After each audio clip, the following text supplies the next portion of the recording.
আসসালামু আলাইকুম ভিউয়ার্স। এখন আমরা ৪৫তম বিসিএস এ আসা একটি প্রশ্নের সমাধান করব। প্রশ্নটা ছিল x+5 হোল স্কয়ার সমান x² plus bx plus c সমীকরণে b ও c এর মান কত হলে সমীকরণটি অবেধ হবে। এখন সমাধান। প্রথমে আমরা সমীকরণটা লিখব। তাহলে x+5 হোল স্কয়ার সমান হলো x² plus bx plus c।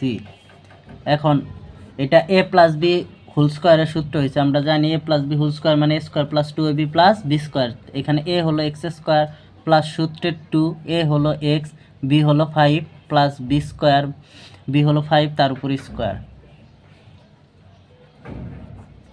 এখন এখানে x স্কয়ার প্লাস 5 দুগুণে 10x প্লাস হলো 5 এর উপর স্কয়ার মানে 25 সমান হলো x square plus bx plus c। এখন উভয় পাশে আমরা সহগ সমীকৃত করব। তাহলে লিখব উভয় পাশে সহগ সমীকৃত করে পাই।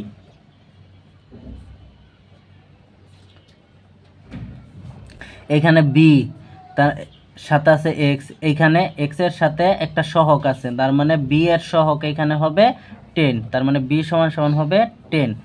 এখানে c সমান হবে 25।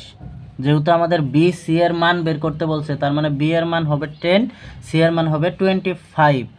এখন অ্যান্সার হবে গ নাম্বার। আসসালামু আলাইকুম ভিউয়ার্স। এখন আমরা সমাধান করব 44তম বিসিএস এ আসা একটি অঙ্ক। বাস্তব সংখ্যার modulus of 3x plus 2 less than 7 অসমতাটি সমাধান করো। সেক্ষেত্রে সমাধান হবে modulus of 3x plus 2 less than 7 সমান হবে -7 less than 3x plus 2 less than 7। এখন যেহেতু এখানে +2 আছে, তার মানে উভয় পক্ষকে এখন -2 দ্বারা গুণ করব। তাহলে -7 -2 less than equal 3x plus 2 -2 7 -2। উভয় পক্ষকে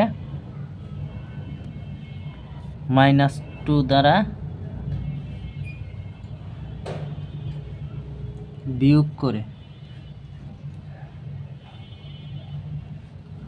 2 দ্বারা বিয়োগ করে। এখন এখানে থাকে -9, এখানে থাকে 3x, এখানে থাকে 5।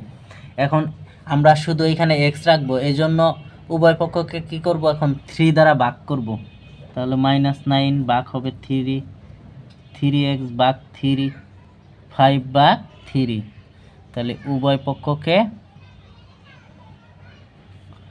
3 দ্বারা ভাগ করে,